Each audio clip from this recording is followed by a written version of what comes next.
레위기 20장 1절부터 9절까지 그리고 22절부터 27절 1절로 9절까지 그리고 22절부터 27절 한 절씩 교도하시겠습니다. 여호와께서 모세에게 일러 가라사대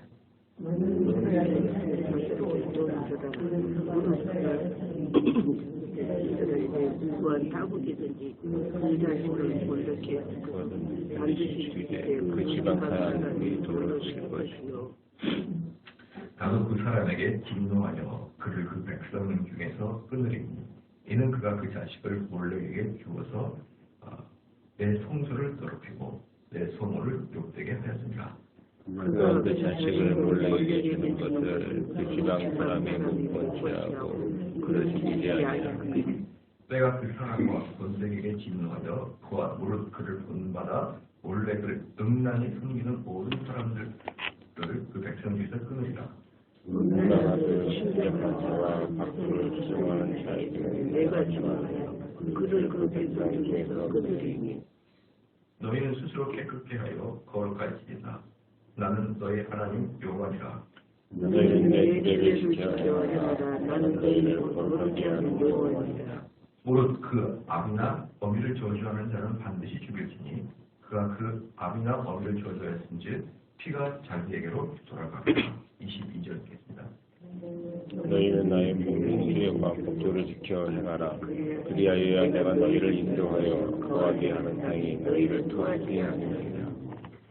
너희는 내가 너희 앞에서 쫓아내는 족속의 풍습을 좇지 말라. 그들이 이 모든 일을 행함으로 내가 그들을 가증히 여기노라.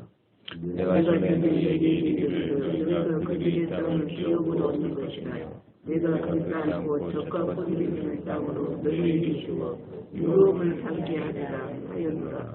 나는 너희는 만민 중에서 구별하는 너희 하나님 여호와라. 너희는 짐승에 정하고 부정함과 새에 정하고 부정함을 구별하고 내가 너희를 위하여 부정한 것으로 구별한 짐승이나 새나 땅에 기는 곤충으로 인하여 너희 몸을 더럽히지 말라. 너희는 내게 거룩할지어다. 너희는 나 여호와가 거룩하고 내가 또 너희로 나의 소유를 삼으려고 너희를 만민 중에서 구별하였습니다.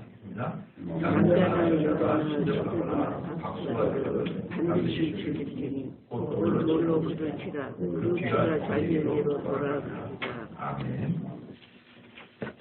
20장은 여기 20장은 산업계를 가지고 있는 장입니다. 산업계. 그래서 이제 2절 중반부터 6절까지는 종교적인 죄입니다. 종교적인 죄인데 2절에 몰렉에게 주거든. 그 당시에 몰렉이라는 것은 그 아이들을 공양받는 그러한 신이거든요. 그래서 그 아이를 공양한다. 우리나라도 왜 침청전이 효성 깊은 그 소설로 나오지만 사실은 그 바닷물에 던지는 공양하는 공양하는 그런 전통을 우리나라도 있었다는 걸 보여주는 소설이잖아요. 아름답게 미화되어 있지만 얼마나 잔인하고 무지한 그런 우리 조상들 아니겠습니까? 여기처럼 레위기는 수천 년 전에 있기 때문에 이해를 좀 하지만 우리 신청전은 겨우 한 150년, 200년 전 아니겠습니까? 그게 우리 무지해요. 무지. 많은 사람들이 우리 조상들은 뭐 덕이 있고 영리한가 그러지 않습니다. 알고 보면은 우리나라는 구원받을 때까지 엄청나게 무지했어요. 구원받을 때.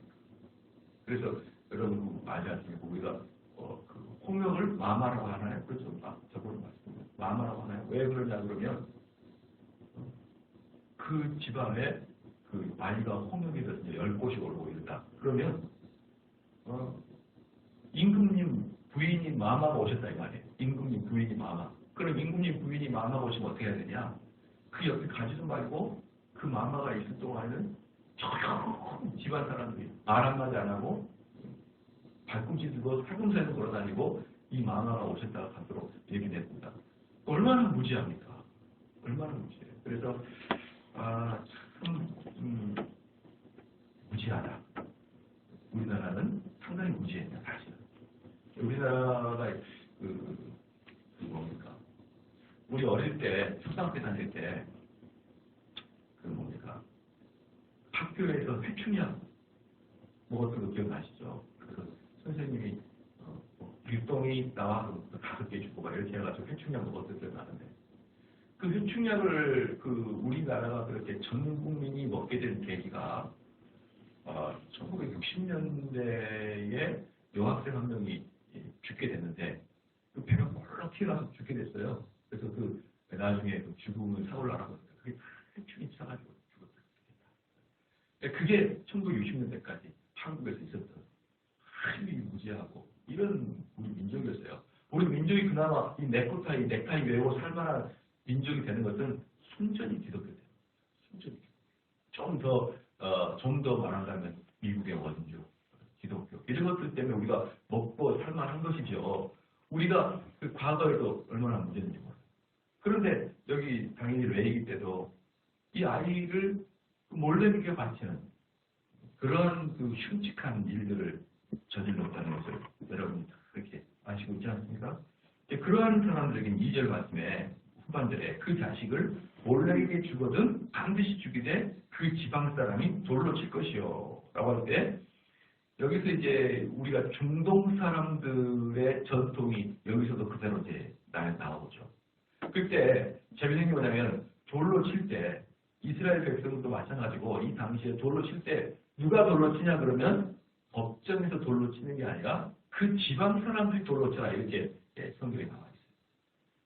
그러니까 지금도 중동이나 또는 이슬람을 믿는 사람들은 예컨대 딸이 좀 불명예스러운 결혼을 한다. 이렇게 되면은 어떻게 합니까? 동네 사람이 돌로 쳐주게요. 거기는 지금도 그 나라 헌법과 또는 그 나라 어떤 코란에 의한 법이 공존해 있는 겁니다. 아직까지도. 그래서 불명예스러운 결혼이다. 불명예스러운 어떤 삶이다. 그러면 그 자녀를 불러가지고 지방 법원에 판결을 받지 않고 동네 사람이 돌로 쳐 죽여요. 그것을 지금은 그 법을 강화해서 그렇게 못하도록 하지만 너무나 오랫동안 뿌리깊이 있어가지고 여전히 동네에서 돌로 쳐 죽이고 있는데 이게 이제 사실은 성경에도 그렇게 나와 있었던 것이고 이게 지금 코란에도 그대로 이렇게 이런 식으로 나와 있는 것이죠. 그 다음에 돌로 치는 제사들이 벌들이 많아요. 어떤 거냐면 신접하는 자, 오늘 이 6절 말씀에 음란하듯 신접한 자와 박수를 추종하는 자에게는 내가 진노하여 그를 그 백성을 위해서 끊으리. 신접하는 자도 그렇고 그 다음에 신성 모독하는 자도 나와 있고 그 다음에 안식일의 규례를 위반하는 자도 그렇고 그 다음에 우상 숭배하는 자도 그렇고 폐역한 자녀가 있는데 오늘 9절 말씀에 무릇 그 아비나 어미를 저주하는 자는 반드시 죽일지니 그가 그 아비나 어미를 저주하였으니 그 피가 자기에게로 돌아가리라. 폐역한 자녀에게로 돌로 칠 것이고 그렇죠. 가늠한 신부 이러한 것들을 돌로 쳐 죽였다.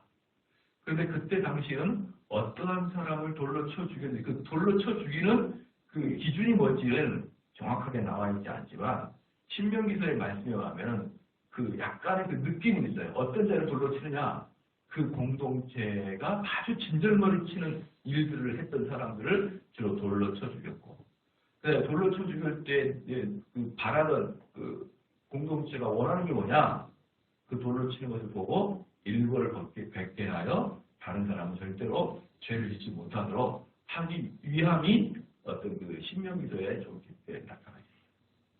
어쨌든 그러나 정확한 근거로 어떤 기준을 돌로 치는지는 잘 모르겠지만 어쨌든 이스라엘 백성에게는 돌로 치는 형벌이 분명하게 많이 존재하고 있습니다. 많이. 그러면 우리가 그동안에 이제 다 봤어요. 다 봤는데 우리 9절 말씀을 보면은 무릇 그 아비나 어미를 저주하는 자는 반드시 죽일지니 그가 그 아비나 어미를 저주하였으니 그 피가 자기에게로 돌아가리라. 여기서 보면은 십계명에 보면은요 하나님에 대한 종교에 대한 십계명이 나오죠. 사계명까지, 안식일까지 나오고, 그 다음에는 이웃에 대한 법칙이 나와요. 그런데 하나님에 대한 법칙과 이웃에 대한 법칙 가운데 부모 공경이 나옵니다. 그래서 그 순서에 따라 레위기도 부모에 대한 공경이 9절에 나옵니다. 그리고 10절부터는 이웃에 대한 윤리적 도덕적인 게 나와요. 그런데 하나님과 이웃 섬김의 사이에 부모가 나오는 그 이유는 뭐냐 그러면 두 가지 의미가 있습니다.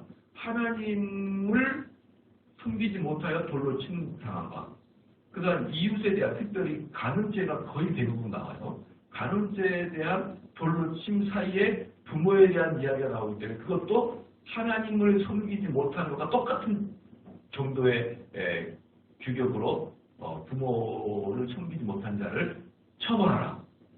그리고 두 번째, 하나님과 이웃에 대해 중간급이 부모에 대한 것이고, 즉 하나님 섬김의 맨 마지막이 부모고, 이 세상의 이웃에 대한 윤리에 대한 삶의 맨 처음이 부모라는 것을 성경은 분명히 말하고 있는 것이에요.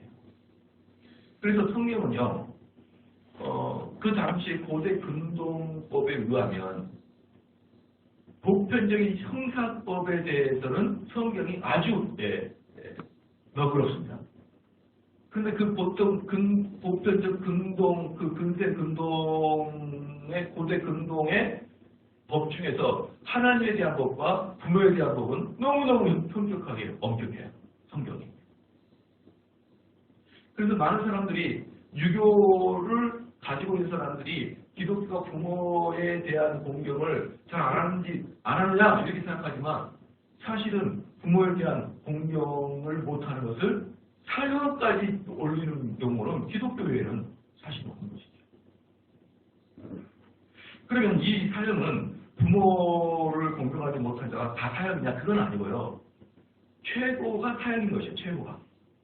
그러니까 부모를 공경하지 못해서 사형당하는 경우는 별로 없었을 거예요. 아마 그 부모가 고소하지 않았을 거니까. 근데 그것이 들통나거나 너무 폐역한 자들은 사형까지 처해져 있습니다.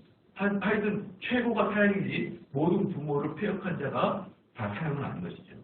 그럼 여기서 보면은 어떤 자가 사형에 처하냐면 부모를 저주한 자가 사형인데 이 히브리 원문에 보면은 저주하는 말의 반대는 부모를 공경하다라고 표현됩니다.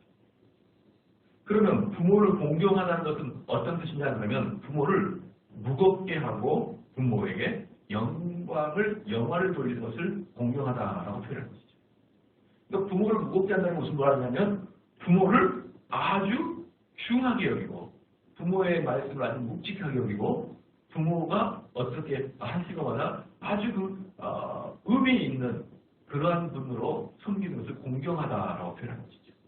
그럼 반대로 부모를 저주하는 건 무슨 뜻이냐면 부모를 가볍게 여기거나 부모를 하찮게 여기는 것을 저주하는 것이죠. 그러니까 우리가 살면서 부모님하고 살면서 때로는 부모님께 화를 내잖아요. 그래서 다 커서도 부모님하고 대화를 하다가 화가 나가지고 문을 팍 닫고 나가버리고 그러한 것들을 저주한다는 것은 아니에요. 그러한 것들은 종종 있을 수가 있습니다. 그럼 부모를 저주한다는 것은 무슨 말이냐면 꾸준히 부모를 하찮게 여기는 것이죠. 가벼이 여기고 그분의 이야기를 아주 귀담아 듣지 않고 하찮게 여기는 삶을 그냥 근본적으로 그렇게 하는 사람들 있잖아요. 무슨 말을 하나 엄마는 모르고 가만히 있어. 이러면서 그냥 삶의 바탕이 부모를 하찮게 여기는 것을 말하는 것입니다. 사랑하는 성도 여러분, 왜 이스라엘 사람들은 부모 하찮게 것을 그렇게 나쁘게 여기느냐?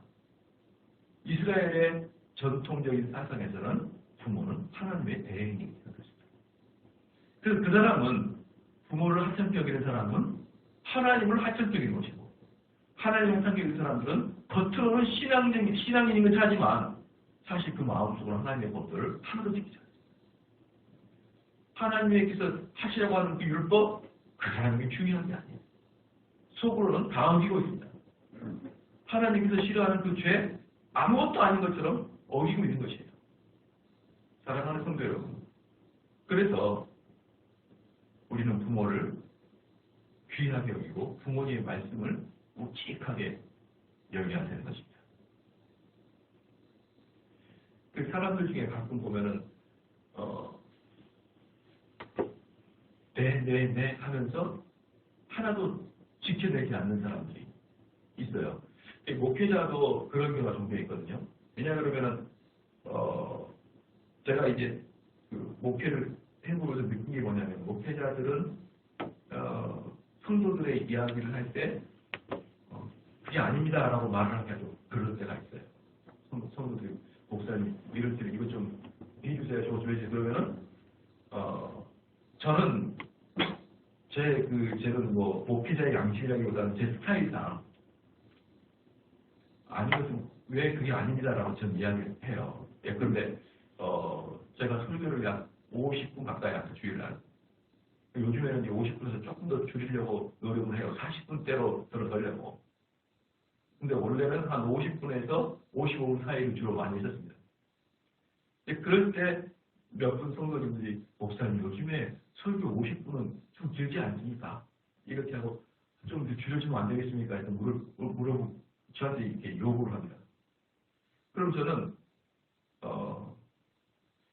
제가 필요에 의해서 설교를 줄인다고 하는 건 괜찮은데 성도들이 저에게 설교를 더 줄여달라 이런 식의 이야기를 안 해줬으면 좋겠다. 저는 그렇게 이야기를 해요. 저한테 그렇게 부탁하신 분들에게. 그 부탁하신 분은 저한테 얼마나 어려운 마음으로 부탁했겠어요.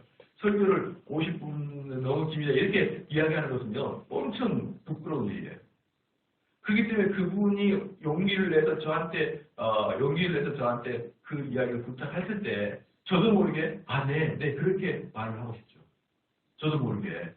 그러나 저는 그렇게 이야기를 하지 않아요. 집사님의 부탁을 제가 왜 그런지 이야기하는데 설교는 성령께서 하시는 일이죠. 그래서 만약에 제가 집사님이 그런 이야기 듣고 정말 중요하고 성령께서 말씀하시라고 하는 그 말씀을 마지막에 50분 넘어서 그 마음이 막 이렇게 성령이 충만한데 집사님 마음에 의해서 집사님 말씀에 의해서 내 마음에 덜커덩 아이고 시간이 너무 지났네 그 끝마치면은 집사님은 성령 해방자 아니고 모르십니까? 그런 부탁 함부로 하지 마십시오. 이렇게 제가 말씀드립니다. 그분은 얼마나 어렵게 저한테 이야기했다가 얼마나 민망할까요? 그걸 왜 제가 모를까요? 저도 상식을 가지고 있는 사람인데 남에게 충고하는 것이 얼마나 어려운 걸 왜 모를까요? 그런데 그게 제가 가지고 있는 목회 철학과 틀리면은 전 이야기를 해요. 근데 제 마음속에도 네, 그 충고 감사히 읽겠습니다. 이렇게 말하고 싶은 마음이 많죠.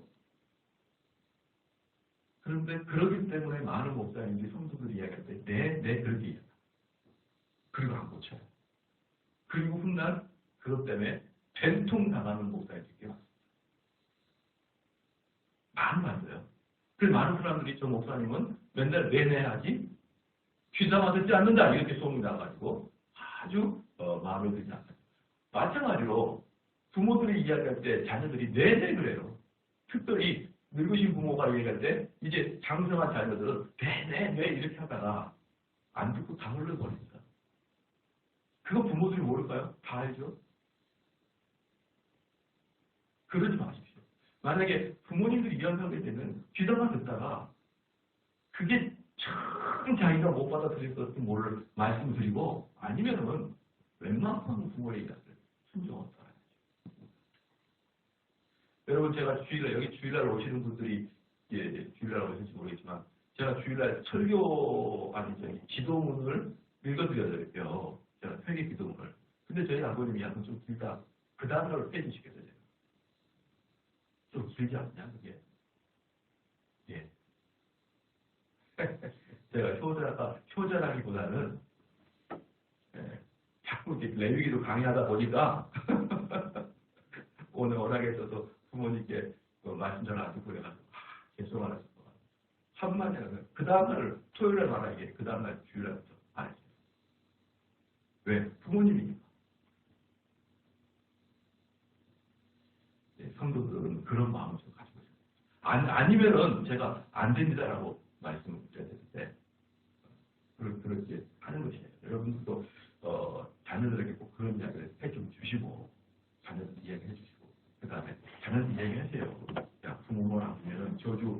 저주를 하면은 그 저주가 부모의 말을 가볍게 여기는 것이 간다. 꾸준하게 그런 돌로 치러다야. 이렇게 해가지고 좀 예슬하게 협박도 좀 하시고 말이에요. 근데 돌로 치자는 게 이제 무슨 뜻인지 좀 이따가 말씀드리는데 10절부터 21절까지는 10절부터 21절까지는 쭉 이제 우리가 그동안 봐왔던 거예요. 간음하고 이런 것들에 대해서 사용을 하는 것이기 때문에 그동안 많이 했기 때문에 할 필요가 없어서 그냥 지나가고요. 그 다음에 이제 우리가 알아야 될 게 뭐냐면 20절에 마지막 27절에 남자나 여자가 심접하거나 박수가 되거든 반드시 죽일지니 곧 돌로 그를 치라. 그 피가 자기에게로 돌아간다. 그 피가 자기에게로 돌아간다 그랬잖아요. 그것도 9절 말씀에 똑같아요. 맨 마지막에 그 피가 자기에게로 돌아간다. 이게 뭐냐면 확실하게 하나님은 그 원수를 갚겠다. 확실하게. 그게 네 속에서 떠나지 않을 거다. 신접하고 즉 우상 숭배하고 귀신 섬기고 또 부모를 그렇게 가벼이 여기는 자 이런 자들의 죄는 네 몸 밖에는 떠나지 않을 것이다. 즉 확실하게 주님께서 보복하실 것이라. 그러면 이제 이게 신약 성경에서는 어떻게 나오냐? 신약 성경 로마서 한번 볼까요? 로마서 6장.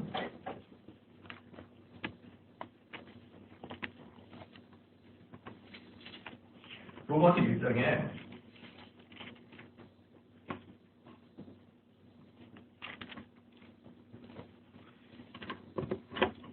18절 말씀부터 제가 한번 읽어볼게요.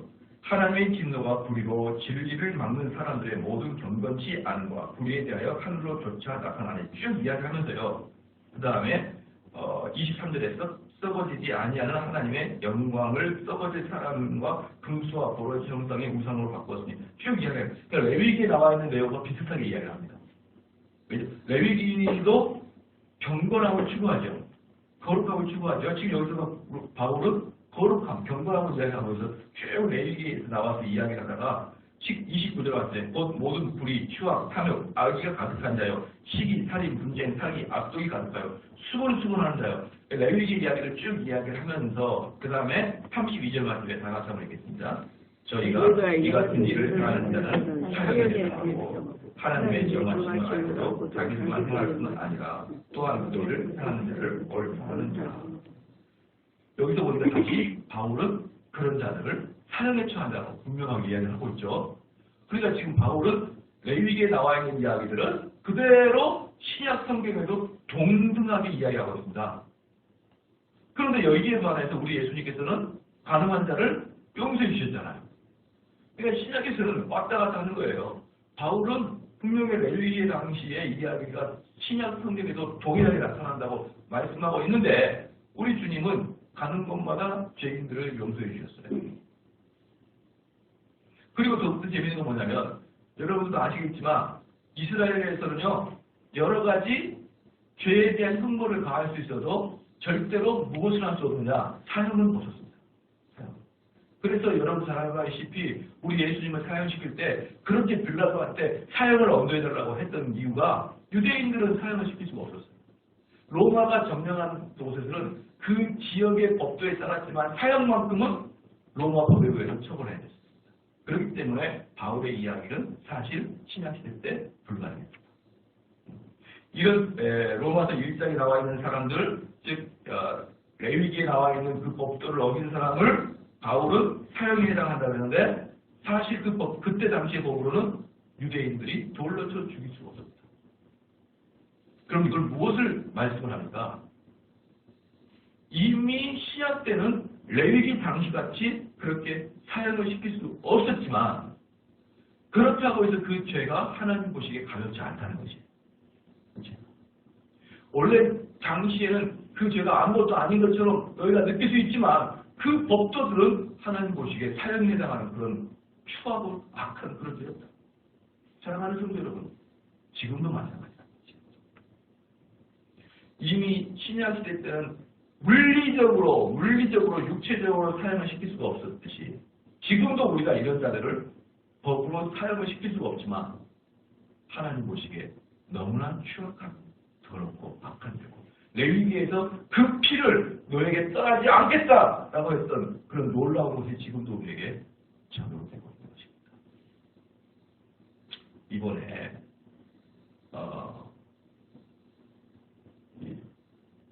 그 대통령 인수위원회 중에 조국 교수라는 분이 뭐 다르겠지만 과거에 어떤 글을 썼냐 그러면 우리나라는 존속 살해범을 일반 살해범보다 더 가중 처벌합니다. 존속 살해범, 존속 부모를 죽였거나 자녀를 죽였거나. 근데 조국 교수가 했던 말이 그걸 가중 처벌하면 안 된다. 그것은 일반 살인과 똑같이 취급해야 된다라고 썼어요. 근데 그게 저는 그렇게 마음에 안 들어요. 그리고 왜 자꾸 그렇게 튀는 언행을 하는지를 모르겠어요. 그냥 점잖하게 교수님이니까 서울대 교수잖아요. 점잖하게 하면 되는데 그렇게 전통법을 하고 좀 개혁하고 그러려는 생각이 좀 강한데 좀 저는 공직자가 되거나 교수가 되신 분들은 좀 안 튀고 평범하게 좀 갔으면 좋겠는데 그분이 했던 이야기 중에 존속 살해범은 일반 살해범과 똑같이 취급해야 된다. 이 말은 저를 상당히 언짢게 하고 있습니다. 이미 성경에서는요, 존속 살해범과 같은 사람들에게 가중처벌할 것을 이미 내포하고 있어야 돼요. 왜?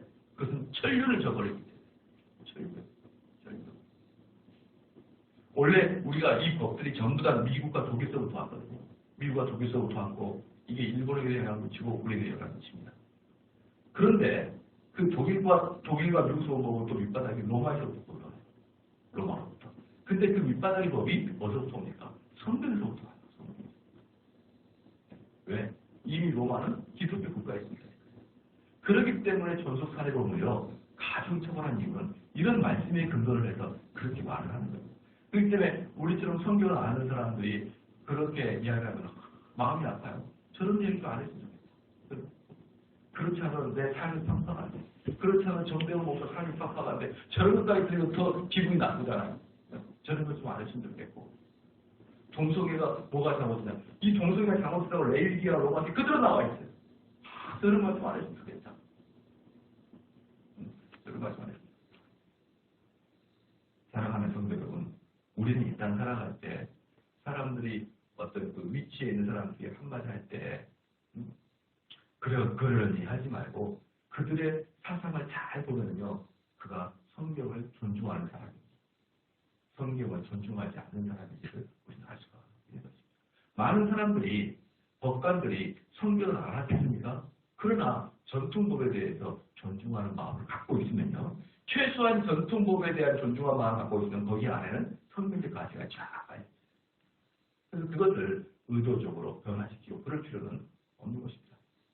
오늘 이 말씀을 여러분 보시면서 이러한 죄들이 결코 우리에게 물리적으로 우리를 감옥에 보내거나 우리를 사형시키지는 않지만 여전히 하나님 보시기에 살인과 같은 사형제도와 같은 그러한 아주 악독한 벌이라는 것을 잘 아시고 오늘 하루 살아갈 때도 이런 죄를